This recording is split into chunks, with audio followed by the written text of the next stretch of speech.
លោកយាយខាត់បុននឿដែលត្រូវជាដូនមួយបង្កើតរបស់អធិរាជសម្លេងមាសលោកស៊ិនស៊ីសមុទ្រនោះបានលាចាកលោកនេះហើយបងប្អូនគឺនៅព្រះជន្មាយុ89ឆ្នាំបាទសូមគោរពនឹងជម្រាបសួរលោកតាលោកយាយពុកម៉ែបងប្អូនប្រិមិត្តថ្ងៃនេះបងកង3សូមជូននៅដំណឹងដ៏សោកសៅមួយគឺថាលោកយាយខាត់បុននឿដែលត្រូវជាជីដូនមួយបង្កើតរបស់អធិរាជសម្លេងមាសលោកស៊ិនស៊ីសមុទ្របានលាចាកលោកនេះទៅហើយគាត់លាចាកលោកនេះប្រហែលជាបាន2-3ថ្ងៃនេះទៅហើយ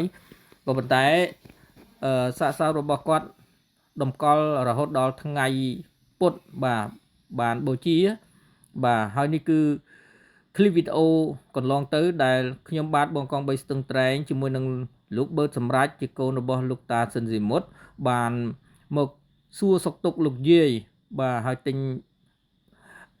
របស់របរបន្តិចបន្តួចយកមកជូនគាត់លោកប៊ឺតសម្រាប់ទិញរបស់របរបន្តិចបន្តួចយកមកជូនគាត់ហើយពេលដែល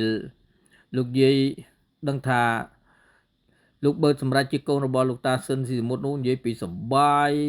រីករាយត្រេកអរមែនទែនបាទស្រឡាញ់ចាប់ថើបអោបហើយអត់ចង់ឲ្យលោកប៊ឺតសម្រាប់ទៅវិញទេបងប្អូនណាបាទហើយយប់នេះលោកប៊ឺតសម្រាប់នឹងមកចូលរួមនៅក្នុងកម្មវិធីបុណ្យសពរបស់លោកយាយខាត់បុននឿបងប្អូនបាទអញ្ចឹងនៅពេលដែលបានឃើញคลิปវីដេអូសកម្មភាពគាត់នៅរស់គឺយើងមានអារម្មណ៍ថាសោកសៅមែនទែនឃើញថាចាស់គាត់បានទៅហើយបាទអញ្ចឹងនឹកសំណោះនៅសកម្មភាពអតីតកាលរបស់គាត់ណាស់បងប្អូនណាបាទ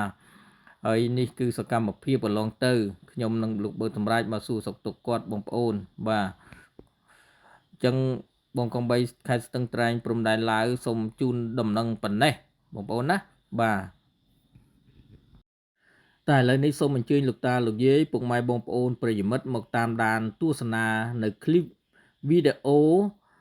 ដែលខ្ញុំបាទហើយនឹងលោកប៊ឺតសម្រាប់មកសួរសុខទុក្ខលោកយាយខាត់បុននឿ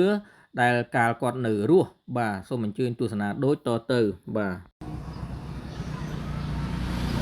મેંចង់មកហើយបាទមើលថាខ្ញុំកូនបងមុតខ្ញុំនៅមានទៀតស្រស់ស្អាតណាស់បាទមកដល់ហើយបាទលោកយាយខាត់បុននឿបងប្អូនជីដូនមួយរបស់អធិរាជសម្លេងមានលោកស៊ិនស៊ីមុតបាទគាត់កំពុងតែចម្លាក់នៅខាងក្នុងលោកតាអ៊ីបាទនៅម្នាក់ឯងទេជាបងអូនជីដូនមួយរបស់លោកតាស៊ិនស៊ីមុតបាទអ៊ុំបាទម៉ាក់យាយមកម្ដងនេះរៀងប្លែកហើយពុកម៉ែបងប្អូនប្រិមិត្តគាត់រៀងវង្វេងបន្តិចហើយក៏ធ្ងន់ត្រជាដែរនិយាយតិចគាត់ស្ដាប់អត់លឺទេបាទណិតលោកយាយណាបាទតាចូលទៅណាបាទអូពួយកើតទេអត់មើលទេបាច់មើលទេម៉ាក់យាយបាច់មើលទេសម្រាប់ចុះមើលមួយដែរបាទអូបាទជើងចូលបាទជាបងប្អូនមកចង់ជួបគ្នាបាទដាក់ចូលចុះទៅទៀត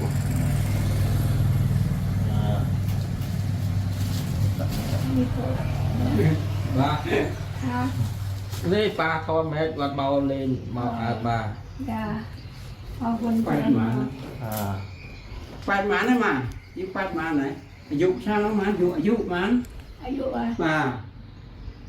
86អូចិត្តកៅឯនោះបាទ86 4 30 90 86ចាំឲ្យទុំមើលនៅរំមីស្គូបានកូនប៉ាមុតចា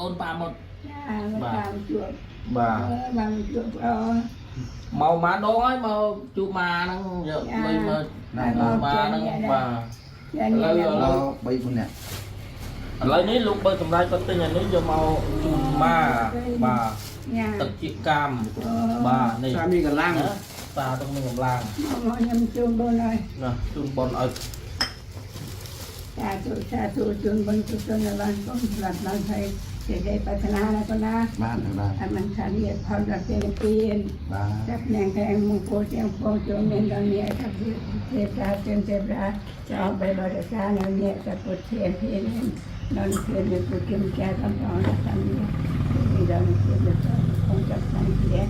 ที่เราเพียนจะสังเกตเกี่ยวกับที่มันจะเกิดสุดเสียงได้โจเมนตอนนี้มันจะตาจะเรียนว่านะมันทอนมันทอนจะดูไม่เอาจะเกี่ยนะมัน anh nhập lại sập chia kho anh nhập lại sập chia โอ้ยกระทอนนะจะนม อะไรอยู่อ่ะ อันนี้กระทอนก็มีใจนมได้สวย จับแบบด่าเคยไปเชียง ก็เลยท่าตะเนินนั่งมันไง จ้า นี่ท่า ទៅនៅរតនគិរី มันไข่ จ้า ที่ท่าตะเนินรถหนัก គាត់ นี่มันไข่ គាត់រៀងធ្ងន់ទៅជា รถหนักรีนั่น មែននិយាយលឺនេះ เดินเลยอันนี้ก็โกน ไอ้นั่นก็โกนไอ้นั่นก็โกนเวงให้ขยมอะไรใจเขาจะใครเด็กโกนอี โอ้ยไปอามเฮ้ยมาพบอัดเป็นสตอสอบ อันนี้จะกลายได้ใจจะคงหน่อยใจจะ อันนี้จะใครเนี่ยไอ้นั่นก็โกนไอ้นั่นก็โกนเวงให้ขยมลุยใจกับเขาจะใครก็โกนอ้อยติ๊ก ไอ้มองมันเนี่ยนะ คือมาไปเนี่ย ได้เนี่ยตาย บ้านคุณเนี่ยเราปก คนนั้นเป็นไง คนในผมไป กาเก่าไปนำเป็นเยอะ